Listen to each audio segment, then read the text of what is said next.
মাশাআল্লাহ, মাশাআল্লাহ, আলহামদুলিল্লাহ। পলিথিন লাগাই দিছিলাম এই করলা গাছকে, করলাগুলির মধ্যে। তবে পলিথিনের ভিতরে মাশাআল্লাহ অনেক বড় হয়ে গেছে।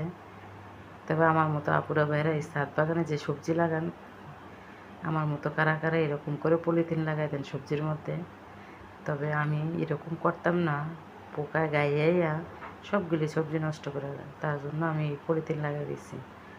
হঠাৎ করে আমি পলিথিনগুলি লাগাইছি, তাই আমার সবগুলি সবজি ভালো রয়ে গেছে, আলহামদুলিল্লাহ। কত ভালো লাগতেছে যে সবগুলি করলা এখনও ঠিক আছে। এই তো আরেকটা করলা আলহামদুলিল্লাহ অনেক বড় হয়ে গেছে। কাগজের ভিতরে রাখছিলাম করলাটা। তারপরে এই তো মিষ্টি কুমড়াটা আমি কাগজের ভিতরে বন্দি করে রাখছি। তবে খুব ভালো রয়েছে, আস্তে আস্তে বাড়তেছে, মাশাআল্লাহ, আলহামদুলিল্লাহ।